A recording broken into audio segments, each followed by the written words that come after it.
Aujourd'hui, je dois vous parler du thème, le thème de cette session qui nous réunit. Alors le thème, c'est un verset du prophète Isaïe, chapitre 55, verset 6. « Cherchez le Seigneur pendant qu'il se laisse trouver, invoquez-le car il est proche. » Alors la question évidemment qui se pose, c'est chercher, oui d'accord, mais comment et pourquoi? Et puis proche, ben oui, de quelle manière il est proche? Donc voilà. Alors comme je suis un peu curieux, j'ai pris ma Bible et je me suis dit, l'oracle du Seigneur, où c'est que ça se trouve? Isaïe 55, donc j'ai commencé par le verset numéro 1. Vous voyez, je suis un bon élève. Et qu'est-ce que j'ai vu? J'ai vu ceci.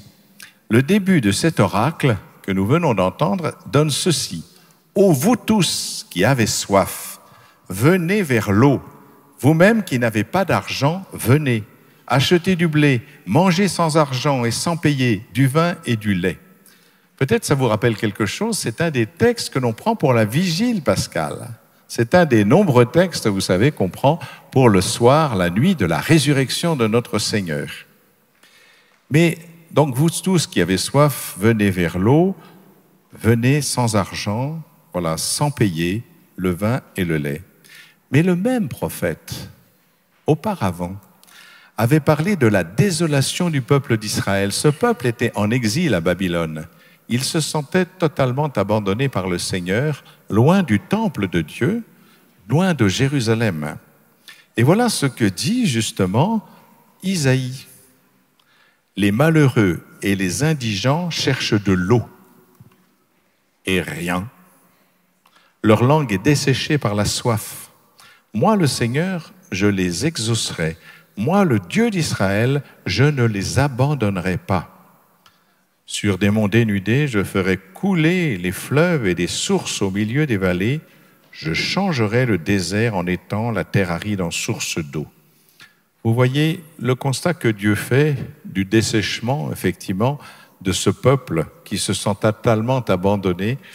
Eh bien, la réponse, c'est « vous qui avez soif, venez ». Évidemment, celui qui va réaliser cela, c'est Jésus.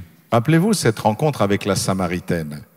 Il va réaliser la promesse car il lui demande à boire. Ça, c'est étonnant quand même. Voilà un Dieu qui n'a besoin de rien, qui est la plénitude parfaite. Il a voulu avoir soif. Alors, il lui demande à boire. Cela veut dire que dans son humanité, qu'il accepte d'abord notre condition humaine, le fait d'avoir soif.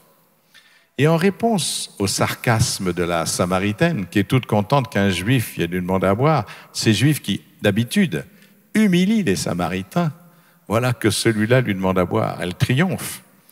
Et voilà ce qu'il lui répond. « Si tu savais le don de Dieu, et celui qui te dit « donne-moi à boire », c'est toi, qu'il en aurait prié et il t'aurait donné de l'eau vive. L'eau vive. Qu'est-ce que c'est que cette eau vive? Qu'est-ce que c'est que cette eau qui donne la vie? L'eau vive, c'est l'eau qui donne la vie. Et Jésus répond, « Quiconque boit de cette eau aura encore soif. » Ça, nous en faisons l'expérience. « Mais celui qui boira de l'eau que moi je lui donnerai n'aura plus jamais soif. L'eau que je lui donnerai deviendra en lui source d'eau jaillissant en vie éternelle. » Alors nous savons bien par expérience que l'eau est nécessaire. Sans eau, il n'y a pas de vie. En ce moment, bon, on a été depuis 15 jours, là ça va mieux, mais on parlait de la sécheresse. On sait bien que s'il n'y a pas d'eau, il n'y a pas de vie. Il n'y a pas d'entretien de la vie tout au moins. Et donc, chacun sait aussi que s'il ne boit pas, il se déshydrate et qu'il finit par mourir. On le sait en particulier chez les personnes âgées. Les personnes âgées, souvent, n'ont pas soif, même quand elles sont déshydratées. Il faut les forcer à boire. Mais on sait bien que c'est un problème, c'est pas très grave, c'est l'adipsie, c'est-à-dire que ça correspond à une moindre efficience de l'hypothalamus. Donc on a moins le sentiment de soif. Mais ceci dit, c'est pas parce qu'on n'a pas soif qu'on meurt pas desséché. Ça, c'est important, entre parenthèses, hein, vous voyez. Il y a beaucoup de gens aujourd'hui qui nous disent « mais moi, j'ai besoin de rien, hein. » Ils n'ont pas soif. Et ça ne veut pas dire qu'ils ne sont pas desséchés. Ça veut peut-être dire simplement qu'ils sont vieux et que leur hypothalamus, enfin l'âme, est un peu desséchée. Eh oui. Enfin bon. Alors si naturellement l'eau et la vie sont étroitement dépendants, il est important de comprendre que la vie éternelle, la vie en communion avec Dieu dépend de cette eau vive dont parle Jésus. Celui-ci nous révèle véritablement quelle est cette eau vive qu'il est venu donner. Un peu plus loin dans l'évangile de Saint Jean, que vous connaissez par cœur, Jésus le dit clairement. Si quelqu'un a soif, qu'il vienne à moi et qu'il boive, celui qui croit en moi. L'évangéliste poursuit, il dit cela de l'Esprit Saint. Voilà, on a la réponse. Que devaient recevoir ceux qui croiraient en lui, car il n'y avait pas encore d'esprit, parce que Jésus n'avait pas été glorifié. Jean 7, verset 37, si vous le cherchez. Donc voilà, si quelqu'un a soif, qu'il vienne à moi et qu'il boive, celui qui croit en moi. C'est la réponse de cette grande prière, de cet oracle d'Isaïe, donc qui commençait, cet oracle que nous sommes chargés d'étudier ou de réfléchir. Donc, et puis, il y a la dernière prière de Jésus. Vous savez, quand Jésus prie, en général, il se retire dans la montagne, on ne sait pas très bien ce qu'il dit. Il y a de très rares moments où on entend la prière quand il parle à son Père. Mais il y en a une qui s'appelle la prière dite sacerdotale, c'est Jean chapitre 17, où on entend clairement sa prière. Et pourquoi on l'entend clairement? Pourquoi il nous donne de l'entendre? C'est parce qu'il prie pour nous. Il prie clairement pour nous. Père, je le cite, elle est venue l'heure. Glorifie ton Fils afin que le Fils te glorifie selon que tu lui as donné pouvoir sur tout être de chair. Il donnera la vie éternelle à tous ceux que tu lui as donnés. Telle est la vie éternelle, c'est qu'ils te connaissent, toi, le seul véritable Dieu et celui que tu as envoyé, Jésus-Christ. Et maintenant, glorifie-moi auprès de toi, Père, de la gloire que j'avais auprès de toi avant que le monde existe. Vous comprenez ce qui se passe aujourd'hui à l'Ascension? C'est exactement cela. Et si Jésus retourne vers son Père, c'est pour nous envoyer l'Esprit Saint, l'autre nom de cette eau vive qu'il a promis, d'auprès de lui pour que nous ayons la vie éternelle. L'eau nous fait vivre notre corps organique, l'Esprit Saint nous fait vivre la vie divine qui est en nous. L'Esprit Saint, c'est ce souffle de Dieu qui parvient jusqu'à nous. Ce souffle originel, rappelez-vous, dans la Genèse chapitre 2, au moment où Dieu façonne Adam, il souffle en lui, il lui donne son souffle. Ce souffle de vie, c'est déjà l'Esprit Saint qui est donné et que l'homme, quelque part, par son péché, par le fait qu'ils veulent se faire comme Dieu, tous les deux, eh bien, vont se séparer de Dieu et perdre quelque chose de ce souffle qui leur permettait la vie éternelle. Vous savez, si vous regardez toutes les cosmogonies qui existent, les cosmogonies, c'est toutes les descriptions du paradis dans toutes les religions antiques. Le premier mot paradis apparaît en perse, pareideisa, qui a donné le mot paradis, et sinon, vous connaissez l'Olympe, bien sûr. Dans toutes ces cosmogonies, il y a bien un jardin des dieux, et il y a un arbre au milieu. Et l'arbre au milieu, c'est l'arbre de vie. L'arbre de vie signifie clairement l'immortalité. Or, seuls les dieux peuvent consommer du fruit de cet arbre. Autrement dit, dans toutes les religions anciennes, les dieux sont immortels, mais l'homme ne peut pas y accéder. Eh bien, dans la Bible, l'homme qui vit dans l'intimité, l'homme et la femme, qui vivent dans l'intimité de Dieu, peuvent manger du fruit de l'arbre de la vie. C'est-à-dire que dès le commencement, la volonté de Dieu, c'est qu'il partage sa vie, son intimité et la vie éternelle, donc cet arbre de vie. Et comme il a été rompu par le fait que les hommes ont voulu se faire comme Dieu, c'est la grande tentation permanente d'ailleurs, aujourd'hui aussi, se faire comme Dieu, c'est prendre la place de Dieu et décider pour soi-même ce qui est bon, ce qui est mauvais. C'est l'arbre de la connaissance du bien et du mal. Et donc il se coupe de Dieu, il se coupe donc de l'arbre de la vie, il se coupe du don de l'Esprit qui avait donné par ce souffle. Et là, le souffle est rendu par le Christ qui l'envoie auprès du Père. Et voilà pourquoi il est dit, il est bon pour vous que je m'en aille, parce que si je ne m'en vais pas, je ne vous enverrai pas l'Esprit Saint auprès du Père. Donc voilà, il vaut mieux que je m'en aille. C'est dans Saint Jean 16, chapitre 7, on l'a lu il n'y a pas longtemps dans les lectures. Car si je ne m'en vais pas, le défenseur ne viendra pas à vous, mais si je pars, je vous l'enverrai. L'Esprit Saint, vous le savez, c'est l'amour du Père pour le Fils et du Fils pour le Père. Et cet amour, vous voyez, c'est pas seulement un sentiment. Nous, ce que nous connaissons de l'amour, c'est des sentiments que nous éprouvons. Il s'agit d'autre chose. Cet amour, c'est une véritable personne. Personne, ça veut dire une relation fondatrice, fondamentale. Et donc, il est nécessaire d'entrer en relation. Cette relation au plus intime de nous-mêmes, comme l'affirme saint Paul, et quand il adresse aux Corinthiens, il dit que nous sommes le temple de l'Esprit. Ne savez-vous pas que vous êtes le temple de Dieu et que l'Esprit Saint habite en vous? Si je voulais essayer de comprendre ce qui s'est passé, ce que le Seigneur nous propose, c'est que l'expérience, comme je le disais tout à l'heure, c'est que Dieu est inaccessible. Dieu est au-dessus de nous. C'est d'ailleurs ce que signifie le fait... Vous savez, j'ai une calotte sur la tête. Des fois, les enfants disent « Qu'est-ce que c'est une calotte sur la tête ?» Eh bien, c'est comme les musulmans et comme les juifs. Qu'est-ce que ça veut dire, cette calotte sur la tête? Ça veut dire que Dieu est au-dessus de nous. Est-ce que vous avez remarqué qu'il y a un moment à la messe que je l'enlève? Ah! Eh bien, je l'enlève quand? Quand Dieu est avec nous. Eh bien oui, c'est-à-dire juste avant la consécration. Dieu est avec nous et je la remets quand le Seigneur retourne au tabernacle. C'est pour signifier que Dieu est au-dessus de nous, mais le Christ vient vivre avec nous, c'est l'Emmanuel, Dieu avec nous. Mais il ne suffit pas que Dieu soit avec nous.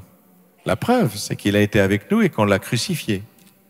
Et donc, il faut maintenant que Dieu soit en nous. Dieu au-dessus de nous, avec le Christ, Dieu avec nous. Et le Dieu avec nous retourne auprès de son Père pour que Dieu soit en nous. Et c'est bien ce qu'il dit d'ailleurs. Si quelqu'un m'aime, le Père et moi, nous viendrons chez lui et chez lui, nous ferons notre demeure.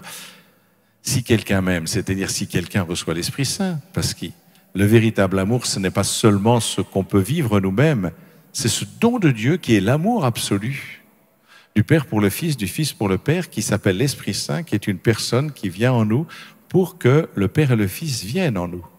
C'est Dieu en nous. Et voilà pourquoi le Seigneur nous dit cela.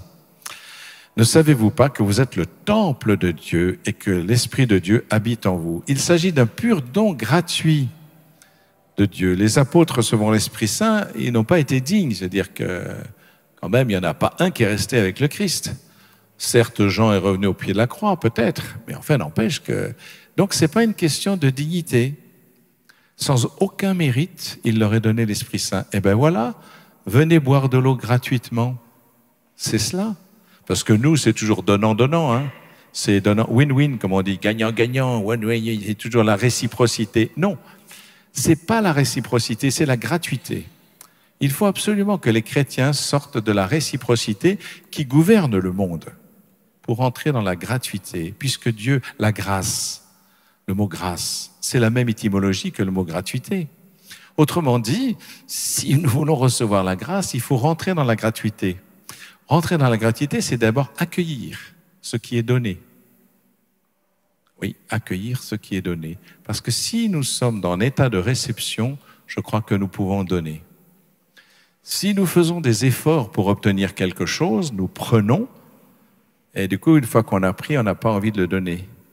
Alors que si on le reçoit, eh bien, Allah, on peut plus facilement le faire passer. Vous savez, je crois que toute vie chrétienne consiste en une conversion. C'est de faire ça. Ça, c'est dès la naissance. C'est prendre, ramener à soi. Depuis que tout petit, on fait ça. Et à un moment, il faut faire ça. Recevoir. Vous savez, je prends souvent l'exemple, c'est à la mairie. Vous savez, à la mairie, quand monsieur le maire dit quelque chose. « Voulez-vous prendre pour épouse mademoiselle machin ?» Et le prêtre, il doit dire... Le prêtre, il dit rien du tout, parce que c'est pas lui qui les marie. C'est eux qui sont les maîtres du sacrement. C'est les époux. Je te reçois et je me donne à toi. C'est pas pareil, hein? Il faudrait qu'on réfléchisse un peu à la différence. Je te prends pour époux, pour épouse. Je te fous le grappin dessus, quoi, en gros. Quoi. Non, je plaisante. Hein. Hop, je te reçois. Je te reçois tel que tu es. Je te reçois pas tel que je voudrais que tu sois. Hein, parce que j'ai déjà une bonne idée de ce que pourrait être mon épouse, mais tu ne corresponds pas tout à fait. Eh ben oui, non, c'est pas ça. L'amour, c'est... Le Seigneur nous aime, et franchement, quand je regarde ma tête, je dis, comment ça se fait que tu m'aimes, quoi? C'est-à-dire, c'est dingue. C'est-à-dire que c'est un amour purement gratuit, aucun mérite, rien du tout. Il faut que j'accepte d'être aimé, simplement, sans raison. C'est pas si facile, hein? C'est pas si facile. Nous, on a besoin d'être aimé en disant, quand même, c'est normal qu'on m'aime, parce que je suis quand même pas n'importe qui. Non, non, non, si, t'es n'importe qui, mais tu es aimé quand même. Ah, ça, c'est une sacrée démarche spirituelle, hein? Oui. Bon, c'est pas du tout ce que j'avais écrit, mais c'est pas grave. C'est de votre faute, hein? Vous avez prié l'Esprit Saint, il fallait pas le prier, si vous voulez que je suive mon papier. Bon. Alors, cette communion divine vient par grâce. Je suis venu pour que les brebis aient la vie en abondance. Alors, vous savez que quand on est prêtre, on prend une devise. Et cette devise, c'est souvent une phrase de l'Évangile. Quand j'ai été ordonné prêtre, c'est « Il n'y a pas de plus grand amour que de donner sa vie pour ceux qu'on aime ». Je trouve cette phrase extraordinaire, quoi. C'est la clé de l'amour. C'est de donner, se donner sa vie. Et quand je suis devenu évêque, il faut prendre une autre devise. Alors, il faut s'arrêter là, parce qu'après, j'ai plus d'idées, hein. Donc et j'ai pris ça. Je suis venu pour qu'ils aient la vie en abondance. Bah oui, parce qu'avant, j'essayais de défendre la vie, oui, c'est-à-dire d'accompagner la vie, de guérir les gens, etc. Et là, c'est plus la vie en abondance. C'est la vie éternelle. C'est extraordinaire. Ce n'est pas seulement la vie que j'essaie de réparer ou de sauver de temps en temps. C'est la vie qui s'ouvre dans l'éternité. Et c'est ce que je fais quand je donne les dons de Dieu. Moi, je ne suis qu'un transmetteur des dons qui viennent de Dieu. Et donc voilà, la vie en abondance. Et c'est cela, l'eau vive. L'eau vive dont il était question dans le prophète Isaïe. Et la manière dont on va commencer à comprendre cette première phrase qui nous avait été donnée. Mais je laisse un peu des choses pour les autres intervenants quand même. Cherchez le Seigneur tant qu'il se laisse trouver, car il est proche. Donc, c'est pas la vie organique qui se déploierait autrement, mais c'est la vie même de Dieu qui se déploie en nous. C'est pas la même chose. Dans notre personne tout entière, corps et âme et esprit. Ainsi s'accomplit la promesse du prophète Isaïe, la promesse de cette eau donnée gratuitement, puisque ce ne sont pas nos mérites qui nous permettent d'accueillir un tel don que nous préparons à recevoir. Alors, quelles conditions tout cela? Déjà, il faut avoir soif. Oui, s'il n'y avait pas soif, c'est vrai que des fois, quand on va parler avec les gens, qu'on fait du porte-à-porte, moi, j'ai tout ce qu'il me faut, hein. Je mange, je bois, je consomme, c'est bon, hein. Votre truc, j'en ai rien à faire. Donc, ils n'ont pas soif. C'est une vraie question, hein. C'est-à-dire que le désir, qu'est-ce que c'est que cette soif? Il n'y a pas de désir, désir d'autre que ce qu'ils ont. Voilà, il y a un certain contentement, pourquoi pas? Mais on voit bien que lorsque ces personnes, j'en ai rencontré beaucoup, qui étaient comme ça, et puis sont soumis à l'épreuve, ils n'ont aucun recours. J'ai déjà raconté, peut-être, je ne sais pas si je vous l'ai raconté ici, à certains tout au moins, cette dame qui est venue me voir quand j'étais au village de François l'année dernière, j'étais en avril et mai. Une dame qui vient à l'abbaye et puis qui veut absolument parler à quelqu'un. Donc, c'était moi qui étais là, donc j'ai reçu cette dame. Et elle était effondrée, une dame de 50 ans, cultivée, bien mise, vraiment, et qui me dit, mais quel est mon karma pour qu'il m'arrive ce qui m'arrive? C'est-à-dire, elle venait de perdre un garçon de 18 ans. Vous imaginez une maman qui perd un enfant, elle est dévastée. Et le seul recours qu'elle avait, c'est ce qu'elle avait regardé dans ses bouquins, le karma, sa vie d'avant. Quelle était ma vie d'avant pour qu'il m'arrive une chose aussi épouvantable? C'est-à-dire qu'elle avait étudié l'hindouisme, la samsara, vous savez, la roue éternelle des destins, le hinayana, le petit véhicule, le grand véhicule, tout ça, elle savait par cœur. Elle ne savait rien de la foi chrétienne. Et il faut bien dire que c'est quand même la majorité des Français qui sont comme ça. Mais donc, aucun recours. Elle avait tout ce qu'il fallait, elle avait ses satisfactions intellectuelles avec le karma et tout, mais là, elle est confrontée à une épreuve épouvantable. Et moi, je lui ai dit, je vais parler avec elle, bien sûr, puis à un moment, je lui ai dit, mais madame, On s'en fiche de votre karma, de votre vie d'avant, de tout ce que vous me dites. La seule question intéressante pour vous, est-ce que vous pensez que vous reverrez votre fils un jour? Alors ça, là, elle a commencé à être intéressée. Et j'ai pu lui parler de l'espérance chrétienne. Puis après, je lui ai dit, mais est-ce que vous pensez que vous pouvez lui parler aujourd'hui? Et donc, je lui ai parlé de la communion des saints. Et cette dame est partie avec un évangile de Luc qu'elle n'avait jamais ouvert. Elle ne connaissait rien. Et voilà. Donc, les gens n'ont pas soif tant que leur petite vie est équilibrée. Entre la faim, la soif, la consommation, tout va bien, ça va bien, on a son petit monde à soi. Malheureusement, on sait, chacun d'entre nous, la vie est faite aussi d'épreuves. Et qu'aujourd'hui, les gens n'ont pas les moyens de répondre à ces épreuves. Donc, je me dis, bon, il ne faut pas attendre que les gens aient des épreuves pour aller les voir, mais je me dis, il y a le fait qu'aujourd'hui, la majorité des gens n'ont pas soif, n'ont pas de désir particulier. Ça va, pour moi, ça va. Et pourtant, la soif, dans les traditions des sociétés humaines, c'est toujours le signe du désir, vous savez, quand on a soif. Par exemple, dans le bouddhisme, c'est au 5e siècle avant Jésus-Christ, c'était le prince Siddhartha de la famille Gautama, qui était un prince, lui aussi, il avait tout, il avait un château, enfin un palais, une épouse, un enfant. Et un jour, en sortant de son palais, il tombe sur un vieillard malade en train de mourir. Et il a pris conscience de la finitude de la vie et que le postulat, c'est aucune vie n'existe sans souffrance. C'est ça, au départ, qui a mis le prince Siddhartha en route pour qu'il devienne le Bouddha, ça veut dire l'illuminé. Et donc, il a fait tout un chemin. Il a fait un chemin comme des médecins. Je sais qu'il y a des médecins ici, donc j'en profite. Il a fait comme les médecins. Qu'est-ce qu'ils font les médecins? Ils font un interrogatoire. Et après, ils font un diagnostic. Après, ils cherchent l'étiologie, la cause. Eh bien, c'est ce qu'il a fait, le Bouddha. Le constat, c'est qu'il n'y a pas de vie sans souffrance. Ensuite, le diagnostic, c'est le mal vient toujours d'un désir inassouvi. Et donc, il va faire ce chemin de libération qui consiste dans le petit véhicule, c'est-à-dire celui qu'il a mis en place, parce que le grand véhicule, c'est au 1er siècle. Donc, c'est plus tard. Et donc, consiste à annihiler toute forme de désir, c'est-à-dire à ne plus avoir soif. La soif, c'est la tahana pour lui. La tahana, c'est la cause du mal.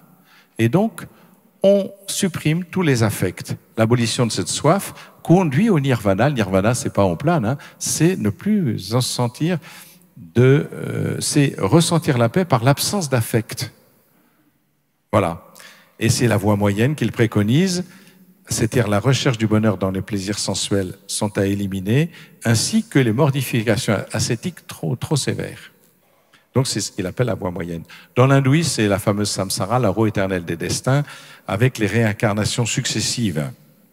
Bon, si la vie est dure, c'est parce qu'on a fait de mauvaises choses dans la vie antérieure, et cette loi permet de maintenir la paix sociale. C'est-à-dire que les castes inférieures ne se révoltent pas, puisqu'elles savent que si elles sont là, c'est comme leur faute dans la vie antérieure. Enfin, passons. Mais vous voyez, ça n'a jamais été la tentation des Hébreux, ça. Les Hébreux ont été tentés à un moment, si vous lisez la Bible, par une perpétuation de la malédiction, vous voyez, au fil des générations. Mais c'est pas du tout la même chose que le karma. Parce que le karma, c'est impensable chez les Juifs, parce que l'idée de réincarnation est absolument étrangère aux Hébreux. Mais dans la même famille, vous savez, quand Moïse dit, il invoque le nom du Seigneur, il lui est répondu, le Seigneur, je cite, le Seigneur, Dieu de tendresse et de pitié, lent à la colère, riche en grâce et fidélité, qui garde sa grâce à des milliers, tolère faute, transgression et péché, mais ne laisse rien impuni, et châtie la faute des pères sur les enfants et les petits-enfants jusqu'à la 3e et 4e génération. Donc il y a bien quelque chose. Enfin, ça, c'est simplement le constat. C'est vrai que quand il y a un secret de famille ou quelqu'un qui a complètement dérapé, ça a un retentissement sur les générations suivantes, hein, c'est un constat. Mais en revanche, ce qui est important, c'est ce que Dieu ajoute. Le Seigneur garde sa fidélité jusqu'à la 1000e génération. C'est-à-dire, si le mal peut impliquer une génération, 2 générations, 3 générations, le mal qui a été fait, le mal effectif, eh bien, la bénédiction de Dieu, c'est 1000 générations. C'est-à-dire qu'elle est sans commune mesure avec ce que le mal peut laisser comme trace. Voilà, ça c'est important. Et dans l'islam, le désir de l'homme n'a pas de place. Le mot islam veut dire soumission absolue à la volonté de Dieu, et cette volonté de Dieu est inaccessible à l'homme. La sourate 3 du Coran dit explicitement « La religion de Dieu est l'islam. Dis à ceux qui disputeront avec toi, je me suis entièrement résigné à Dieu. » Le désir, la soif, qui permettrait la liberté de l'homme, n'a pas de place dans l'islam. Le message coranique présente une doctrine de la prédestination qui ne dépend que de la volonté divine, c'est mektoub, tout est écrit. Le christianisme, c'est une religion de la soif. Le christianisme, c'est une religion de la soif, du désir, mais que le Seigneur Jésus est venu combler bien au-delà de notre attente. Donc il ne convient pas de s'arrêter à des désirs subalternes, même s'ils sont légitimes. Ce n'est pas la question de condamner les désirs. Il s'agit de ressentir une certaine forme d'incomplétude, de manque. Comme ce fameux jeune homme riche. Ce jeune homme riche, il a tout. Il est jeune, il est sûrement beau. Il pratique la loi exactement comme il faut. Et qu'est-ce qu'il vient faire? Qu'est-ce qu'il vient voir Jésus? Il a tout. Il dit, que me manque-t-il encore? Cette conscience que même quand on semble tout avoir, il manque quelque chose. Ce sentiment d'incomplétude. Certes, Jésus va lui dire, eh bien, une seule chose te manque, vends tout ce que tu as. Et il s'en va tout triste parce qu'il n'est pas prêt. Rien ne dit que plus tard, il n'a pas suivi le Christ. Mais pour l'instant, il n'est pas prêt. Mais c'est bien une question de comprendre que ici-bas, c'est essentiellement l'incomplétude qui règne. Même, vous savez, en mathématiques, on pensait que les mathématiques allaient tout démontrer par un déterminisme absolu. Ben, c'est faux parce que Gödel, un Allemand, a démontré dans le théorème de Gödel, un théorème mathématique qui démontre que on n'arrivera jamais à tout démontrer par les mathématiques. Ça s'appelle le théorème d'incomplétude. Intéressant. Et donc cette incomplétude, c'est-à-dire se sentir qu'il y a un manque. Tant que nous avons ce manque, il y a une soif. Et cette soif peut être comblée si nous comblons les désirs subalternes de la vie, mais si nous comprenons que le seul véritable désir qui nous fait atteindre à notre véritable personne, c'est le désir que Dieu a mis dans notre cœur, eh bien cette soif-là, Jésus, lui et lui seul, peut la combler. Voilà, c'est ça. Il n'y a pas de plus grand amour que de donner sa vie pour ceux qu'on aime. C'est exactement ce que Jésus fait. Et tant que nous n'avons pas vécu cela, il y aura toujours une incomplétude. Alors, je ne sais pas si je m'arrête. Si je m'arrête. Il paraît qu'il vous en avez ras-le-bol. Et moi, j'ai soif. Non, je plaisante. Je continuerai tout à l'heure. Il paraît que je dois faire un enseignement. Bon. Je continuerai tout à l'heure, si vous voulez bien, pour la veillée, si vous avez encore un peu de courage. Non, mais j'avais le choix, en fait, j'avais le choix entre faire une conférence de 2 minutes, ce qui aura soulagé tout le monde, en faire une de 4 heures. C'est simple, 4 heures, c'est, en gros, c'est 1 heure pour vous endormir, parce que je sais qu'il y en a qui ont du mal à s'endormir, donc 1 heure pour vous endormir, 2 heures pour vous laisser en repos, et 1 heure pour vous réveiller avec l'aide des musiciens. Donc c'est à peu près. Alors j'ai coupé la poire en deux, c'est ni 2 minutes, ni 4 heures, c'est 40 minutes. Merci beaucoup. On peut rendre grâce ?